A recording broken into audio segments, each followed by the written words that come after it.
এক দাগের প্রথম প্রশ্নটা বলেছে বার্ষিক 6% সরল সুদের হারে কিছু টাকা 5 মাসের সুদ x/10 টাকা হলে আসলের পরিমাণ কত।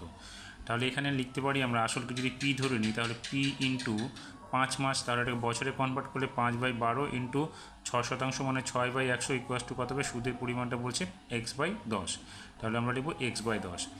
তাহলে এখান থেকে দেখো আমরা যদি এটাকে কাটি তাহলে 6 দুগুণে 12, 5 দিয়ে এটাকে 5×100 অর্থাৎ p into 1/40 equals to x/10। তাহলে এখানে এই 40টা কী হবে, উপরে এসে গুণ হয়ে যাবে, তাহলে p ইকুয়াস টু কী হবে 40 ইন্টু x/10, এখানে 0 কেটে গেলে p এর মান হবে 4x, তাহলে অপশান হয়ে আমরা পেয়ে যাবো বি নাম্বারে। 2 নম্বর প্রশ্নে বলেছে x² plus x-1 equals to 0 সমীকরণের বীজদ্বয় আলফা এবং বিটা হলে 1/α প্লাস 1/β এর মান কত। তাহলে এখান থেকে আমরা প্রথমে কী করব, বীজদ্বয়ের সমষ্টি এবং বীজদ্বয়ের গুণফল বের করে নেব। তাহলে বীজদ্বয়ের সমষ্টি কী হবে, alpha plus beta equals to কী হবে মাইনাস এক্সের সহগ বাই x² সহগ অর্থাৎ b/a। তাহলে এখানে b এর মান কত, b এর সহগ হচ্ছে 1, তাহলে এখানে 1 হলো, x² সহগ 1 হলো, তাহলে 1 কেটে গেলে -1 হবে। আর গুণফল কী হবে, সি ইন এখানে ধ্রুবক পদ আর এর এখানে x² সহগ হবে, তাহলে এখানে আমরা লিখব ধ্রুবক পদ হচ্ছে আমাদের কত, এখানে আমাদের হচ্ছে এসি, তাহলে এখানে ধ্রুবক পদ হচ্ছে আমাদের কত -1 ইন্টু এর সহগ কত 1, তাহলে এখানে হবে -1। তাহলে আমরা পেয়ে গেলাম সমষ্টি এবং গুণফল। এবার আমরা কী করবো, 1/α প্লাস 1/βর মানটা বের করবো, এটাকে লসাগু করবো, তাহলে আলফা বিটা হবে, এখানে উপর হবে beta plus alpha, beta plus alpha মানে হচ্ছে আলফা প্লাস বিটা, তাহলে এখানে আলফা প্লাস বিটার মান কত -1, আমরা -1 লিখবো, এবং বীজদ্বয়ের গুণফল অর্থাৎ আলফা বিটার মান কত -1, তাহলে নিচে লিখবো -1, মাইনাস কেটে যাবে 1 কেটে গেলে 1 হবে, তাহলে এটা হবে সি নাম্বার অপশান। 3 নম্বর প্রশ্নে বলেছে ও কেন্দ্রীয় বৃত্তে ব্যাস এবি, বৃত্তের উপরিস্থিত কোনো বিন্দু পি থেকে এ বি ব্যাসের উপর একটি লম্ব অঙ্কন করা হলো যা এ বিকে এন বিন্দুতে ছেদ করে, পি বি ইকুয়াস টু 6 সেমি, বি এন ইকুয়াস টু 4 সেমি হলে এ বি এর মান কত। তাহলে এখানে দেখো আমাদের কি বলেছে, এ বি ব্যাস পি বিন্দু থেকে আমাদের এ বির উপর লম্ব অঙ্কন করা হয়েছে যেটা এন বিন্দুতে ছেদ করেছে, বি এন 6 আর পিবি এটা হচ্ছে বিএন হচ্ছে 4 সেমি এবং পিবি হচ্ছে আমাদের 6 সেমি। আমাদের কি চাইছে, এ বি এর মান চাইছে। এবার আমরা পিবি এ বিপি বা পিবিএ আমরা যদি দেখি তার এ পিবি কোণটা হবে 90 ডিগ্রি, কারণ এটা যদি ব্যাসার্ধ হয় তাহলে এটা হচ্ছে পরিধিস্থ কোণ, এটা হচ্ছে কেন্দ্রস্থ কোণ, তাহলে কেন্দ্রস্থ কোণের হাফ হবে এটা 180 ডিগ্রি, এটা হচ্ছে আমাদের 90 ডিগ্রি, তাহলে এটা একটা কি এ বিপিটা হচ্ছে আমাদের সমকোণী ত্রিভুজ। এইবার আমাদের দেখি যদি বিএনপি এই যে একটা ত্রিভুজ, এই ত্রিভুজটাও আমাদের সমকোণী ত্রিভুজ, এক্ষেত্রে বি কোণ হচ্ছে বিএনপি, এটা হচ্ছে আমাদের সমকোণ। তাহলে এবার ত্রিভুজ এ বিপি এবং বিএনপি ত্রিভুজকে দুটি কী হবে, সাদৃশ্য ত্রিভুজ, তাহলে আমরা এখানে লিখতে পারি পরস্পর সদৃশ। তাহলে এবার কি লিখব, আমরা লিখব হচ্ছে পিবি, তাহলে পিবি কোনটা, এটা আমরা ত্রিভুজ এ বিপি এর ক্ষেত্রে PB by A B equals to এই ত্রিভুজটার ক্ষেত্রে অর্থাৎ এই যে ত্রিভুজটা সেটাকে যদি আমরা এখানে লিখি তাহলে এটা কী হবে বিএন বাই পিবি। তাহলে এবার দেখো পিবি ইন্টু কী হবে আমাদের, এই যে A B into BN equals to PB square, তাহলে এ বির মানটা আমাদের বের করতে হবে, বিএনটা কী হবে পিবি স্কোয়ারের নিচে চলে আসবে, পিবির মান কত দেওয়া আছে প্রশ্নে আমাদের 6 দেওয়া আছে, বিএনের মান হচ্ছে 4, তাহলে 36, 6 স্কোয়ার করলে 36, 4 দিয়ে ডিভাইডেড করলে 9 হবে, অর্থাৎ এ বির মান কত হবে আমাদের 9 সেমি। 4 নম্বর প্রশ্নটাতে বলেছে কট theta equals to 10 into n-1 into theta হলে থিটার মান কত। তাহলে দেখো আমরা এই অংশটা কট থিটাকে আমরা পুরো কোণে ভাঙাই, তাহলে কী হবে 10 90 ডিগ্রি মাইনাস থিটা, আর ডান দিকে যে অংশটা ছিল সেটা আমরা রেখে দিলাম। এবার দুই দিক থেকে যদি টেন থিটা সরে যায় তাহলে কী হবে 90 degree minus theta equals to n-1 into theta. এবার দেখো এই যে মাইনাস থিটাটা এদিকে সে প্লাস থিটা হয়ে যাবে, তাহলে এখানে কী হলো 90 equals to n-1 into theta plus theta. এবার থিটাটাকে যদি আমরা কমন নিই তাহলে কী হবে n-1 প্লাস 1 মাইনাস 1 কেটে যাবে, অর্থাৎ 90 ডিগ্রি ইকুয়াস টু কী হবে থিটা এন। তাহলে থিটার মানটা কী হবে 90 ডিগ্রি বাই এন হয়ে যাবে। এবার এটাকে আমরা কী করবো, থিটার মান যেহেতু 90 ডিগ্রি বাই এন হলো, এটাকে আমরা এখন এটাকে রেডিয়ানে বের করে নেবো, তাহলে কী হবে দেখো আমরা যদি 2 দিয়ে গুণ করে দিই তাহলে এখানে উপরেও 2 দিয়ে গুণ করলে নিচেও 2 দিয়ে যদি গুণ করি তাহলে এটা 180/2n হয়ে যাবে। 180 মানে কি পাই, তাহলে পাই/2n হবে আমাদের অপশান সি নাম্বারটা। 5 নম্বরে বলেছে একটি লম্ববৃত্তাকার শঙ্কুর যাকে উলম্ব বরাবর সমান দুটি ভাগে ভাগ করা হয় তাহলে প্রতিটি ভাগের ক্ষেত্রফল কত হবে। যেখানে বলা আছে ব্যাসার্ধ আর, উচ্চতা h এবং তির্যক উচ্চতা হচ্ছে l, তাহলে আমরা এখান থেকে পেতে পারি, দেখো এটা একটা শঙ্কুটাকে বলছে ঠিক যদি মাঝে বরাবর অর্ধেক করি তাহলে তার সমগ্রতলের ক্ষেত্রফল কত হবে। তাহলে দেখো শঙ্কু সমগ্রতলের ক্ষেত্রফলের ক্ষেত্রে কি বক্রতলের ক্ষেত্রফল প্লাস ভূমির ক্ষেত্রফলটা, তাহলে πr/l প্লাস πr² বর্গ একক হয় আমাদের পুরোটার। তাহলে এটাকে অর্ধেক করতে হবে, তাহলে অর্ধেক করলে দেখো এখানে যখন অর্ধেক করবো তাহলে এটার অর্ধেক করতে হবে, তাহলে πr/l/2, আর এই যে আছে আমাদের ভূমিটারও ক্ষেত্রফল বের করতে হবে, তাহলে πr² 2 হবে। এইবার যখন আমরা এটাকে অর্ধেক করবো তখন দেখো এই সাইডে একটা ত্রিভুজাকার ক্ষেত্র তৈরি হবে, তাহলে এইটারও আমাদের ক্ষেত্রফল নিতে হবে, তাহলে সেখানে হবে 1/2 × 2r হচ্ছে আমাদের এই ব্যাসটা এবং উচ্চতা হচ্ছে h, তাহলে 1/2 × 2r × h, তাহলে 2 কেটে যাবে, তাহলে এখানে হলো πr/l/2 প্লাস πr² প্লাস এখানে হবে rh বর্গ একক। এখন আমরা যদি এখান থেকে πr/2টাকে কমন নিই তাহলে এখানে l থাকবে, এখানে একটা r থাকবে, আর এখানে কি হবে, এখানে হয়ে যাবে 2h/π, কারণ আমরা তো πr কমন নিয়েছি, এখানে তো πr ছিল না, এখানে আমরা নিতে বাধ্য হচ্ছি, তাহলে এখানে πrটা চলে যাচ্ছে, আমাদের 2h/π হয়ে যাবে। এবার এটাকে সাজিয়ে নিব উত্তর অনুযায়ী, πr/2 into r plus l plus 2h/r, এটা হচ্ছে এককটা আমাদের কি বর্গ একক, এবং অপশন আমরা পেয়ে যাব সি নাম্বারে। 6 নম্বরে বলেছে মধ্যগামিতার মাপক কটা হবে, 3টা হবে, অপশন সি নাম্বার হবে 3টা, সেটা কি গড়, মধ্যমা এবং ভূমিষ্ঠক বা সংখ্যাগুরু মান।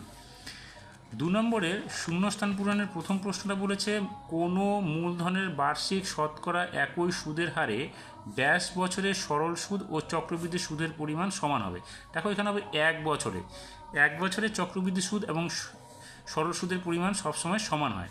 তো এখানে আমি এটা করে দিয়েছি এইভাবে, কীভাবে 1 বছর হবে, দেখো আমরা যদি পি ধরি তাহলে P into 1 plus r/100n - p, এনটাকে ধরে নিচ্ছি যে n বছরে আমাদের সমান হবে, তাহলে সরল সুদটা কী হবে, p into n into r/100, আরটা হচ্ছে সুদের হার, আর এখানে পিটাকে মাইনাস করা হয়েছে সমূল চক্রবৃদ্ধি থেকে আসরটা বাদ দেওয়া হয়েছে, তাহলে পিটা কমন নিলে এখানে কী হবে 1 প্লাস r/100n - 1, এখানে যা আছে ডান দিকে থেকে যাবে, তাহলে পি বোথ সাইড থেকে সরে গেলে 1 প্লাস r/100n - 1 = n/100।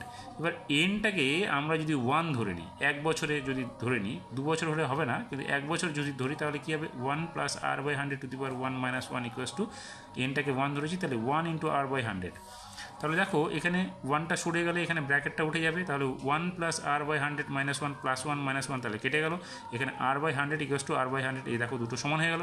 আমরা এনটাকে তখন কী ধরেছিলাম 1 ধরেছিলাম, অর্থাৎ সেই জন্য আমি বলছি এখানে আগেই যে 1 বছরে চক্রবৃদ্ধি সুদ এবং সরল সুদের হার সমান হয়। 2 নম্বরে বলেছে 7x² - 12x + 18 = 0 সমীকরণের বীজদ্বয়ের সমষ্টি ও গুণফলের অনুপাত কত হবে। তাহলে বীজদ্বয়ের সমষ্টি কী হবে, মাইনাস এক্সের সহগ বাই x² সহগ, তাহলে মাইনাস এক্সের সহগ -12, তাহলে মাইনাস ইন্টু -12 বাই x² সহগ হচ্ছে 7, তাহলে অনুপাত বের করতে বলছে ইস্টু, এবার কি বলেছে গুণফলের অনুপাত, তাহলে সি ইন্টু এ, তাহলে সি ইন্টু কে 18 বাই এখানে হবে 7, তাহলে 18/7, আমরা এখানে লিখে দিলাম। তাহলে এটা দেখো কী হবে, এখানে মাইনাসে মাইনাসে প্লাস হয়ে গেল, তাহলে 12/7 = 18/7 হবে, নিচের থেকে দেখো 7 সরে গেলে 12:18 হলো, 12:18 হলে কী হবে, এখানে কেটে যাবে 6 দিয়ে দুটো পদকে, তাহলে এখানে হবে 2:3, তাহলে শূন্যস্থানে আমরা লিখব 2:3। এবার 3 নম্বরে কী বলেছে, ABCD একটি বৃত্তস্থ ট্রাপোজিয়াম যার AD এবং BC সমান্তরাল, যদি কোণ ABC = 70 ডিগ্রি হয় তবে কোণ BCD এর মান কত হবে। দেখো দুটোই সমান হবে, কারণ যখনই AD এবং BC সমান্তরাল হবে সেক্ষেত্রে এই দুটো বাহুও সমান হবে, তাহলে এই কোণটা যদি সমান হয় তাহলে এই কোণটাও সমান হবে, সেক্ষেত্রে এই কোণ এই যে BAD বা কোণ ABC এটা যদি 70 ডিগ্রি হয় তাহলে তো এই কোণটার মান যেটা হবে অর্থাৎ 180 ডিগ্রি থেকে যদি আমরা বাদ দিই তাহলে এটা সমান এটা হয়ে যাবে বা এটা সমান এটা হয়ে যাবে। তাহলে সেক্ষেত্রে এটা হবে আমাদের কত 70 ডিগ্রি হবে বিসিডি এই কোণটা। তাহলে আমরা লিখব 70 ডিগ্রি। 4 নম্বরে বলেছে একটি লম্ববৃত্তাকার চোঙের বক্রতলের ক্ষেত্রফল সি বর্গ একক, ভূমির ব্যাসার্ধের দৈর্ঘ্য যদি আর একক হয় এবং আয়তন যদি ভি একক হয় তাহলে সি আর বাই ভি কত হবে। দেখো আমরা উচ্চতাটা ধরে নিচ্ছি এখানে এইচ একক। এখানে লম্ববৃত্তাকার চোঙের বক্রতলের ক্ষেত্রফল যদি সি হয় তাহলে কী হবে 2 পাই আর এইচ হবে, এবং আয়তন ভি যদি হয় তাহলে পাই আর স্কোয়ার এইচ হবে। এখন এখানে কি বলেছে সি আর বাই ভি, তাহলে সি এর মান কত পেয়েছি আমরা 2 পাই আর এইচ, তাহলে 2 পাই আর এইচ ইন্টু আর, এখানে আরটা ছিল, এবং ভি এর মান কত পাই আর স্কোয়ার এইচ নিচে লিখে দিলাম। তাহলে দেখো এখানে পাই আর স্কোয়ার এইচ উপরে হবে, এখানেও পাই আর স্কোয়ার এইচ কেটে যাবে, তাহলে থাকবে কত আমাদের 2। তাহলে শূন্যস্থানে আমরা এখানে লিখবো 2।